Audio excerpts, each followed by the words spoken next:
Welcome to Practical Talk Time. I'm your host, Usha Kumar.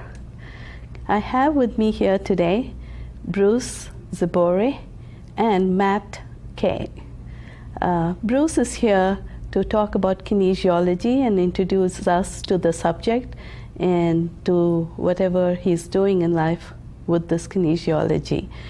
He has a master's degree in mathematics and computer science, and he was a software developer for many years before switching now to kinesiology. So it's very interesting for me to talk to him, and it should be very interesting for you to be listening as well.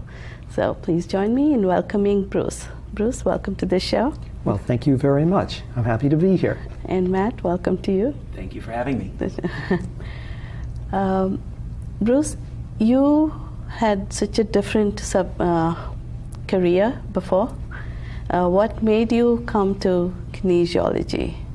Well, I originally was a software developer working on various, typically the operating system layer, which is of computers, which is the layer that runs the upper level applications.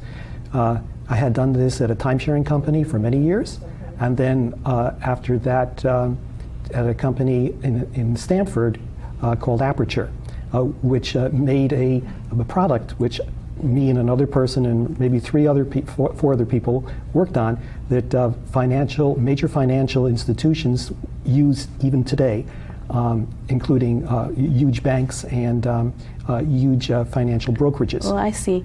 Yeah, I am aware of the fact that the software developers of some 30, 40 years ago were the ones who really put in a lot of effort in making things so easy for the current day developers and current day folk that call themselves programmers.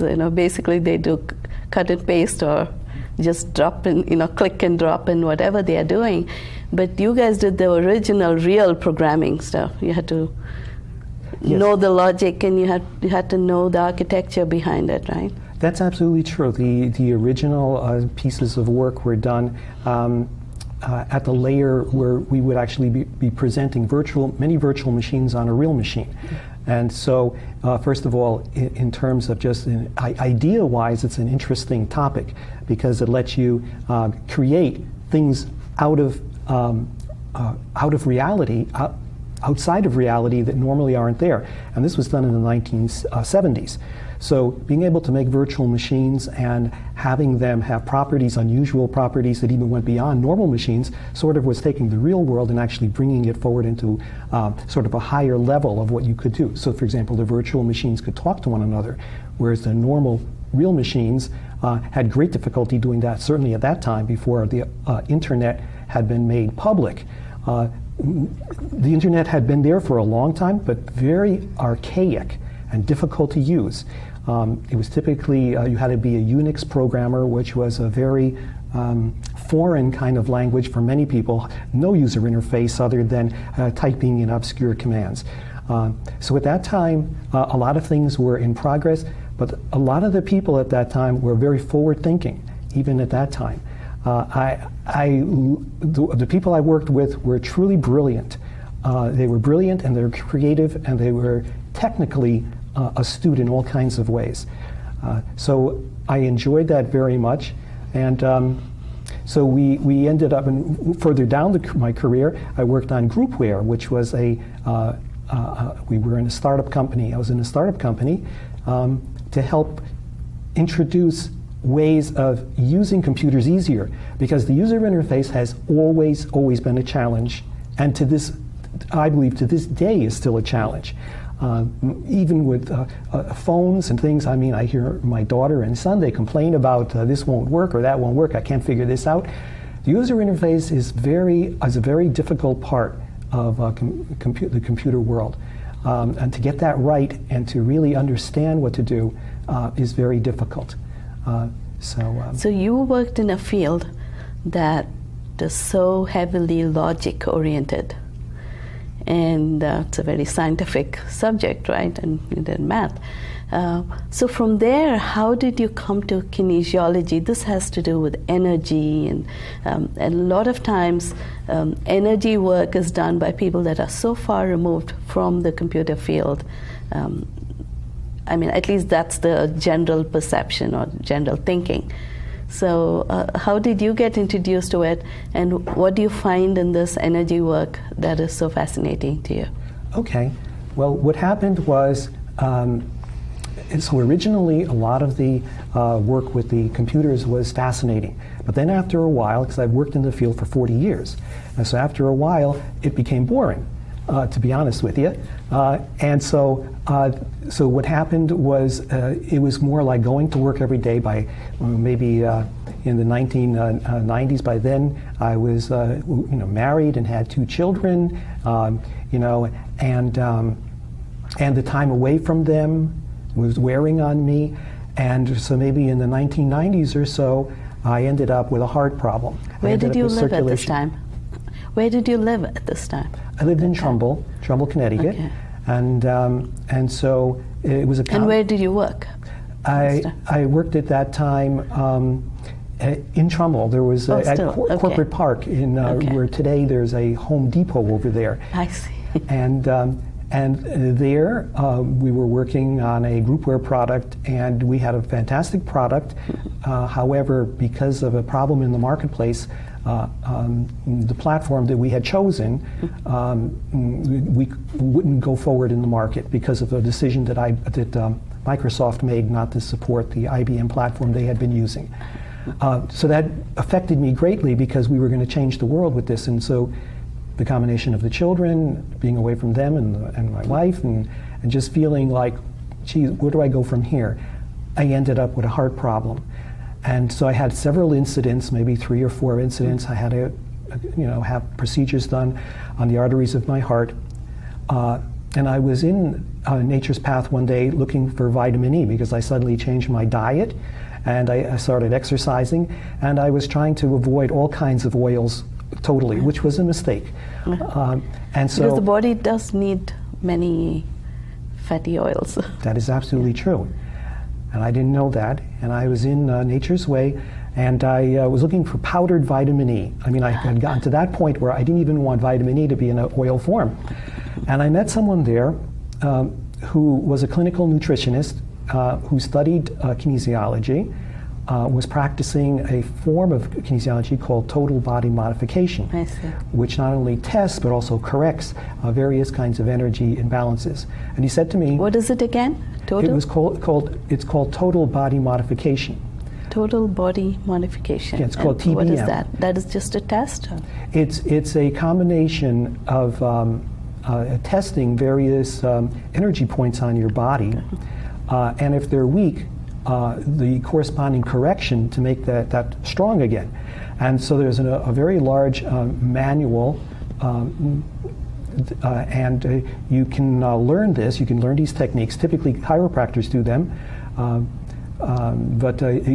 So when I talked to this person, what he said was, bring everything that you're taking, all the medicines and all the supplements you're taking, do not write them down, bring them with you. So I went to his place, and he had me, the very first thing he did was have me place a packet of sugar against my chest and hold it here. And then what he did was he had me take these 2 fingers, and he tried to pull them apart while I was holding the sugar. And he says, resist me. In other words, try and keep your fingers together while I'm holding this packet of sugar. And he was easily able to pull my fingers apart, which showed that my body became weak once it was near anything with energy, even on the outside, let alone the inside. So that became the beginning of looking into these things. That was just the tip of the iceberg. What really impressed me was he showed me everything I was taking, including the multivitamin, was actually weakening me. I see. And so what happened was, I thought, well, what's happening is he asks me a question or shows me something, and it goes into my mind, and then I make my hand strong or not. That's what I thought. But then the next thing that happened absolutely changed my viewpoint, my logical viewpoint of everything. because what he did was he started asking in his own mind questions about my body and tried to keep on opening and closing my fingers, and I was clearly weak, strong, strong, weak, weak, strong, strong, and nothing was being said. And so he was probing my body, my energy system, with the thoughts in his mind, and my body was becoming strong and weak, depending on the thoughts that he was probing with. And that to me said, why haven't I ever seen anything like this before? Why isn't that written up? Why don't people know this? I mean, I considered myself relatively scientific. I was interested in science. I've always been interested in new ideas, and this was certainly an idea of consciousness that I had never heard of, and no one ever spoke of this. So that made me feel that part of my life purpose at that moment should be to make these things known to the world. And that's what started me on a pathway of learning more and more about the tests that he was doing, how I could do it on myself, how I could learn these things myself, how I could eventually start teaching this in public, in continuing education, and make these things known. So how does that kind of relate to user interface? Well, this seems like that almost, but between your body and the other person's mind and everything. Well, and again his senses that he's able to find out. That's a good observation. It's the ultimate user interface. I mean, he is basically asking questions that in the computer world you would be typing in database commands, or you would be probing with a user interface into a database, and these questions were like just in terms of English. They weren't a special language. They were in terms of English, and on top of that, the answers, the database that was being queried was an enormous information base. It went well beyond even the cells in my body. It went into, well, what kind of history did I have? What kind of interaction did I have with my environment? How was the sleeping environment? What was the energy on 1 to 10 of where I sleep? So in other words, he can probe right into, or any one of us can, right into various aspects of the world that we're normally not conscious of. I mean, I've read from the books I read and from even scientific information that we're only aware of 3% of the information that's available to us. And that other 97% is very difficult. It comes from the subconscious, or it comes from something even deeper, which hasn't, from scientific point of view, a basis of why it works or how it works. But it was working very, very well as he did these tests. And so I slowly started learning how he was doing this, and as a matter of fact, actually interacting with him. So he was in the store, or like he was in the store as helping that day in order to kind of number one, help the that store itself, and also to see if any people would want to come to his clinical practice. He originally. And what kind of practice is that? It was clinical nutrition, and he studied at University of Bridgeport for that. But then he went well beyond that. He went and took this course of total body modification. Turns out that both myself and Matt took a couple of these modules ourselves. We went eventually and studied this exact these exact methods. And he, the person himself, was originally not a doctor. I mean, he went through a similar situation. He actually worked at IBM. His name is Gilbert Saltman. He originally worked at IBM, was a field engineer there. He had a heart incident also. He needed to have work on his heart and reevaluate his life. And he said, I'm going to stop doing the computer world, and I'm going to learn nutrition. But that led somehow to learning about TBM. And when he learned that, he suddenly learned about the kinesiology, which he fought. I know he fought that because it was not logical. And so, but he eventually got good at it and learned how to do it. That's where he learned about kinesiology, was by taking the total body modification course. You don't have, kinesiology is independent of that, but that's how he learned it. It's an interesting topic in general. Since you mentioned that Matt also took this course, I'd like to ask you, Matt, how did you get into this field? I met Bruce. I had moved to Trumbull in 2004, right after I got married, and I met Bruce through one of his continuing education courses. I see. I happened to be flipping through the catalog in Trumbull one evening and saw this gentleman going to teach a course on kinesiology and the work of David Hawkins, who I had been reading many books that he had written. So I took the course and met Bruce, and then we got together a few times after that. So how did you start reading those books in the first place? I attended a Wayne Dyer lecture in New York City, and he's the gentleman who's always on PBS talking things of the spirit. And Wayne Dyer had one of these books at the lecture, and he said, "Buy this book, it will change your life." So I bought it, and it was all about energy and kinesiology, and everything has a life-affirming force or negativity to it, and it just really resonated with me. Everything, what does everything mean in this? Anything, It's like book, the food that you eat, the books that you read, the movies that you watch, the activities. Everything you do. Everything is either life-affirming, or you're growing, or going the opposite way, which would be safety or even in fear. I see. So you want to obviously be going on the positive range of that scale. So it's interesting, how did that course change you? The TVM course? Yeah, because you said from there you kind of stumbled onto kinesiology. Well, the place where I learned kinesiology was from Gilbert. He had already been practicing kinesiology for maybe 10 years.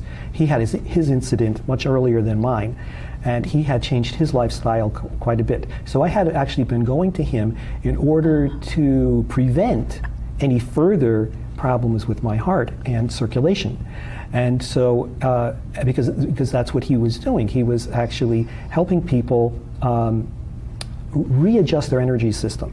And so even before I took the course, I was learning the kinds of things that he was doing in TBM. When he would make changes and questions and work on me, I would always ask him, how does this work? Because I'm very curious, what are we doing here, so that I can actually practice it on my family and friends and other people. And so I learned a lot, just like almost like as osmosis, just by being a patient of his. He's not really a doctor, but being a client of his. And so I learned a lot that way. And so that ended up with me eventually taking another course. So I was doing a lot of learning of what he was doing. So for example, one of the things that he would do all the time is he would check my heart rhythm.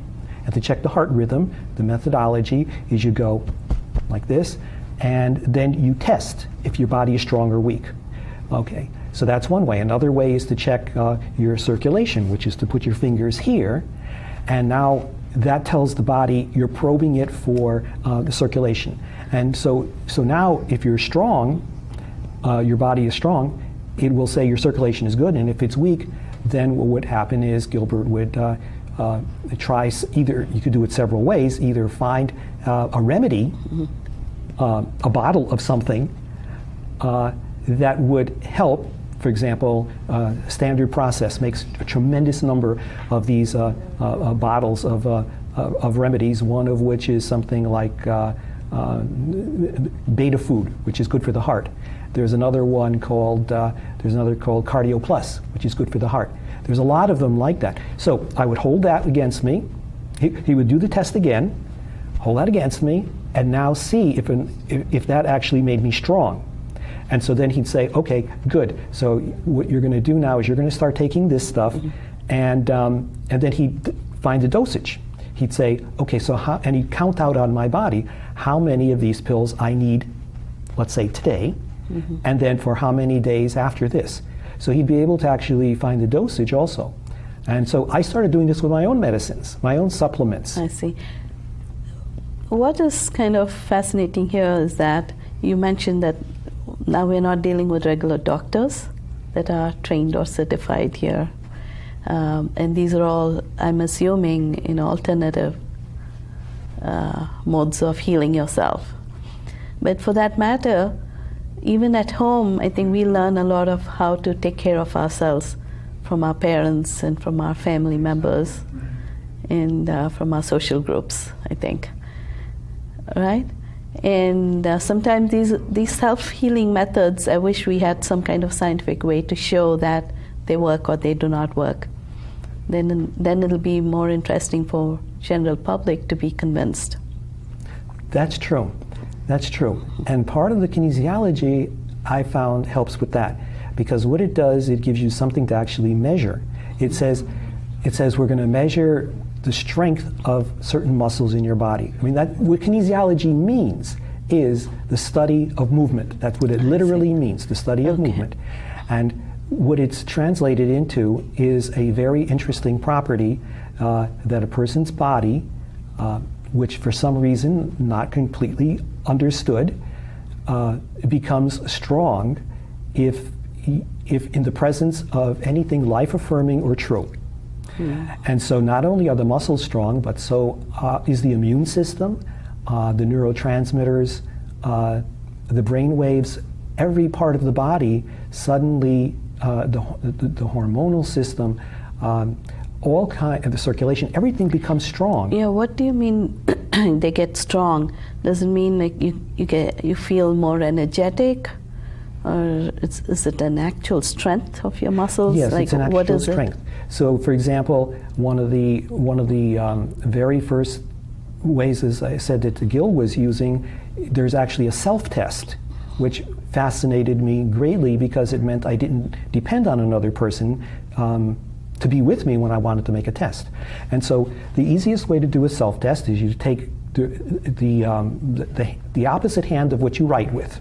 Mm-hmm. So I write with this hand, so I take this hand, I take the ring finger, I take the thumb, I put them together, loosely, very loosely.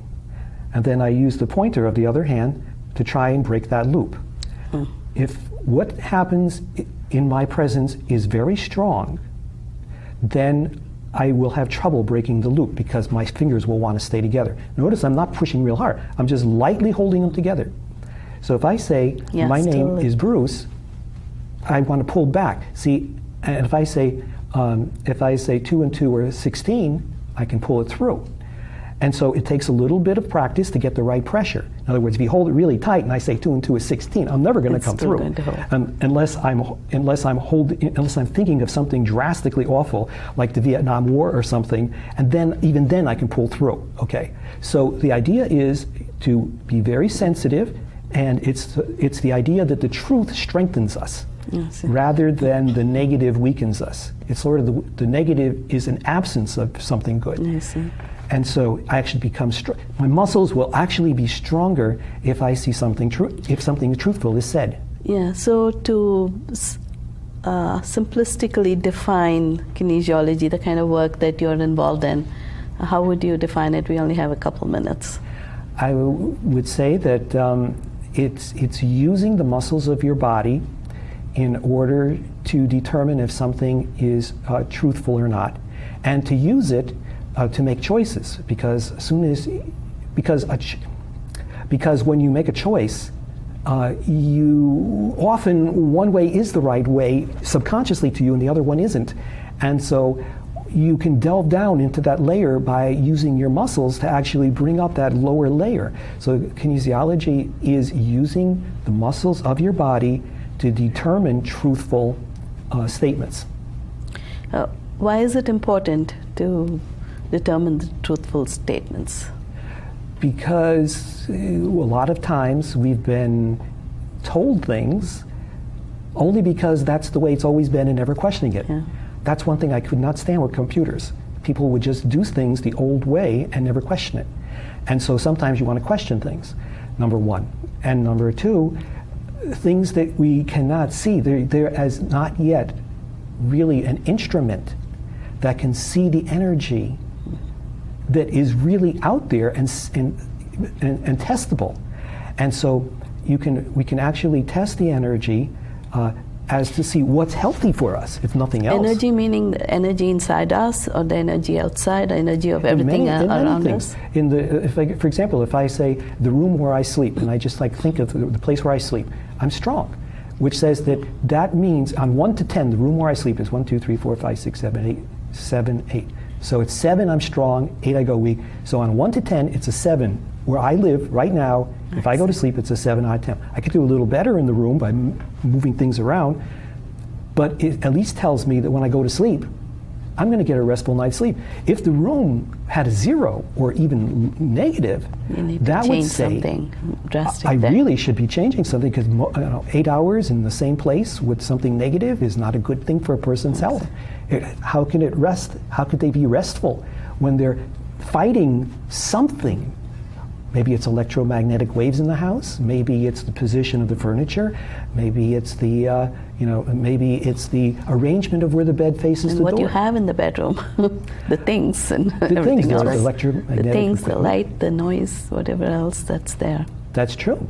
That's absolutely true. To change that. We're almost done for the first show, but I would like you to stay, and we'll talk a little bit more about how exactly this works. And I think I'm quite interested in finding out how this energy will really work, and how we can harness the energies around us to make ourselves strong. Excellent. So please stay. Thanks, Bruce, and thanks, Matt. Thank you. Thank you. Hey, thanks. Thank you all for watching. Please be sure to watch the show again next time and another time, because this is going to be part of a little series that we're going to do on health and wellness and self-development. I hope you enjoyed the show. Thank you all for watching, and until next time, goodbye.